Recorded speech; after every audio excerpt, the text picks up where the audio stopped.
अपंग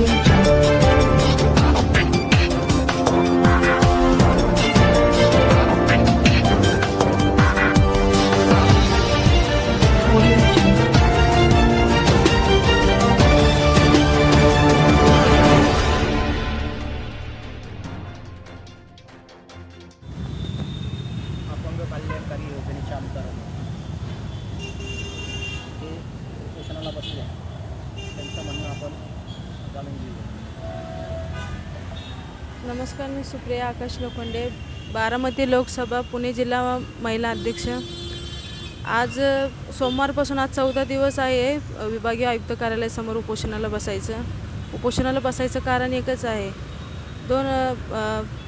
12 फेब्रुवारी 2018चाही शासन निर्णय आहे आणि आता नवीन शासन निर्णय आलेला आहे 26 मार्च 2026मध्ये. त्याच्यात स्पष्टपणे मुख्यमंत्री महोदय आणि जे महसूल मंत्री महोदयांनी स्पष्ट बोललेले आहे की जे बेघर असतील, जे अनेक वर्षापासून त्या ठिकाणी राहत असतील, तर त्यांना लिगली देण्यात येईल म्हणून. तर असं शासन निर्णय असताना देखील आम्ही कलेक्टर साहेबांकडे वारंवार गेलेलो आहोत आणि ह्या शासन निर्णयाच्या अगोदर देखील 1 जानेवारी 2025 रोजी पोलीस ग्राउंड येथे भीक मागो आंदोलन आम्ही केल्याचे तिथं अजितदादा पवार आले होते.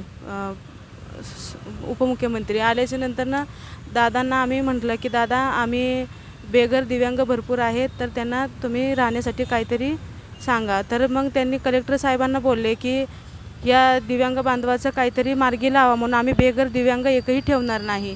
कलेक्टर साहेबांनी आम्हाला शब्द दिला त्यावेळेस की आम्ही हो दादा, की ह्यांचं आम्ही 15 दिवसात प्रश्न मार्गी लावू म्हणून.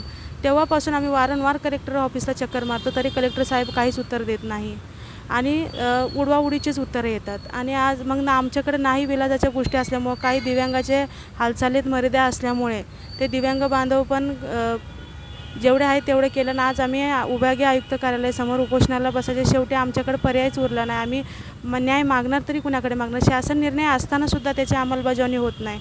आज 14 दिवस विभागीय आयुक्त कार्यालयासमोर बसताना पावसा पाण्याचं 4 दिवस बसलो. आम्हाला कोणी शासकीय अधिकारी विचारायला आले नाही, ना पोलीस प्रोटेक्शन नाही आम्हाला कोणतेच दवाखान्याची गाडी आम्हाला तपासायला आले, कोणतेच डॉक्टर वगैरे काहीच बोलावले नाही. एवढंच नाही तर आमच्या अक्षरशः रात्रीचे शौचालयसुद्धा बंद केले. माणसाला जी गरजाची गोष्ट आहे ती गेटसुद्धा बंद केली जाते. आणि आता दिव्यांग तिथं जावं नाहीत म्हणून दिवसासुद्धा आडवे कुंड्या वगैरे तिथं लावण्यात आलेले आहेत गेटच्या तिथे. मग आम्ही नेमकं कोणत्या सरकारला आम्हाला एवढंच मागायचं आहे, साहेबा तुम्ही शासन निर्णय काढला, आम्ही भीक मागत नाही, आमचा हक्क मागतो आहे आम्ही तुमच्याकडे. मग एवढंच मी आणि वहिनी साहेबांना हेच म्हणू शकते की दादाने आम्हाला शब्द दिला आहे आणि दुर्दैवी दादाचं असं होईल म्हणून आम्हाला कोणालाच माहिती नव्हतं. वहिनी साहेबांनी दिलेलं दादांनी शब्द ते वहिनी साहेबांनी पाळावा, एवढीच आमची विनंती आहे.